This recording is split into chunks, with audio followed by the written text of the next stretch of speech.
चलिए फिलहाल PCC chief Govind Singh Dotasra एक प्रेस कॉन्फ्रेंस को संबोधित कर रहे हैं। सीधा जुड़ेंगे प्रेस कॉन्फ्रेंस के साथ।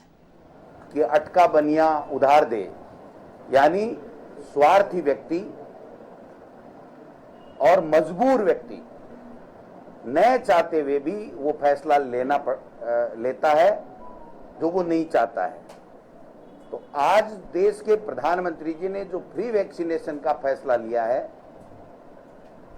वो उन्होंने मजबूरी में लिया है। देश और दुनिया में उनकी बदनामी हुई है। देश के लोगों में जो उनकी लोकप्रियता कभी किसी चैनल से कभी किसी चैनल से आकलन करते हैं तो 80-85% बताई जाती थी, वो घट करके 12-13% के ऊपर देश के प्रधानमंत्री की लोकप्रियता आ गई। और मैं समझता हूं ये एक ऐसा फैसला था कि देश के प्रधानमंत्री से इतनी बड़ी चूक हो गई, और ये चूक छोटी मोटी नहीं है। ये चूक देश के लोगों की जान बचाने की जब जरूरत थी तो देश के प्रधानमंत्री जान बचाने में विफल रहे, न ऑक्सीजन समय पे दे पाए, न दवाइयां दे पाए। तो अब जो फैसला हुआ उसमें भी अभी ये क्लियर नहीं है कि जब आप फ्री में वैक्सीन दे रहे हो तो प्राइवेट में लगाने की रेटें क्यों तय कर रहे हो। तो मैं समझता हूं कि ये बात हमारी कांग्रेस पार्टी और हमारे नेता और तमाम विपक्ष के नेता बार बार कहते थे कि मोदी जी आपको देनी पड़ेगी, आपको देनी चाहिए। युवाओं के वोट से आप लोग बने हुए हो। वैक्सीनेशन के लिए दुष्प्रचार हमारे खिलाफ हमारी 5-4 सरकारें जो कांग्रेस की या कांग्रेस के गठबंधन में बनी हुई हैं उनके खिलाफ वैक्सीनेशन वेस्टेज के झूठे आरोप लगाए गए। 10% की उनकी छूट दी। राजस्थान में 2% वैक्सीनेशन वेस्ट नहीं हुई। और बहुत ही शानदार तरीके से देश में पहला राज्य राजस्थान जहां में सबसे ज्यादा अच्छे तरीके से वैक्सीनेशन हुआ, लेकिन जानबूझ के फिर उस वैक्सीनेशन को रोका गया, वैक्सीन उपलब्ध नहीं कराई गई और इस तरीके का प्रोपेगेंडा कर करके और बदनाम करने की कुचेष्टा की गई जो कामयाब नहीं हो सके।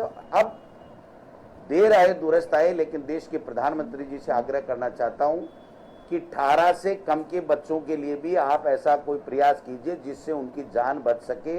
उनको भी वैक्सीन कराने की आवश्यकता है, क्योंकि जब 18 से कम के बच्चे, हमारी स्कूली शिक्षा जो है उसमें तो फिर कोई नहीं जा पाएगा जब तक वैक्सीन नहीं होगी। तो हमारे पास में क्या ऑप्शन है, इस दिशा में भी काम करना चाहिए। जब प्रियंका जी ने और हमारी पार्टी के नेताओं ने, विपक्षी प्रमुख नेताओं ने सीबीएसई की एग्जाम को कैंसिल करने की बात कही तो न चाहते हुए भी, ये कहावत और लोकोक्ति उनके ऊपर उस वहां भी फिट होती है कि न चाहते हुए भी देश के युवाओं के आक्रोश के कारण से और प्रमुख विपक्षी नेताओं ने जो उनको घेरा उसकी वजह से उन्होंने इस तरीके का फैसला किया। अब दूसरा जो मैं कहना चाह रहा हूं कि 11 जून को अखिल भारतीय कांग्रेस कमेटी ने निर्देश दिए हैं कि हमारे तमाम कांग्रेस पार्टी के पदाधिकारी, एमएलए, एमएलसी, सांसद, पूर्व सांसद, सीडब्ल्यूसी के मेंबर, निवर्तमान जिलाध्यक्ष, ब्लॉक अध्यक्ष, तमाम लोग 11 से पहले वर्चुअल बैठक करके जिला कांग्रेस कमेटियों की एक तय करेंगे। पेट्रोल पंपों का स्थान चिन्हित करेंगे और तख्तियां बना करके कोरोना गाइडलाइन की पालना करते हुए वो विरोध प्रदर्शन करेंगे। क्योंकि जो महंगाई के हाल हैं वो मैं आपको बताना चाहता हूं, जिसके कारण से आम लोग दुखी हैं, जीना दूभर हो गया है, गरीब की थाली से रोटी खिसक जा रही है, वो भूखे मर रहा है। आप देखिए कि अप्रैल 2014 में मनमोहन सिंह जी की जब सरकार थी तो क्रूड ऑयल था 108 प्रति अमेरिकी डॉलर कच्चा तेल, और तब पेट्रोल 71 रुपए और डीजल 57 रुपए कुछ पैसे था। आज जब जून 2021 में क्रूड ऑयल 61 रुपए प्रति डॉलर प्रति कच्चा तेल प्रति बैरल है, तो इनके भाव हैं 102 रुपए 82 पैसे पेट्रोल की कीमत है और डीजल की कीमत है वो 95 रुपए 96 पैसे, और एक वो प्राइम होता है वो तो 100 के लगभग या 100 ही है। यूपीए सरकार के समय डीजल के ऊपर जो वेट था वो 3 रुपए 56 पैसे था, अब करीब 32 रुपए है। मोदी सरकार ने 7 साल में जो एक्साइज ड्यूटी 12 बार बढ़ाया, केवल 2 बार घटाया है।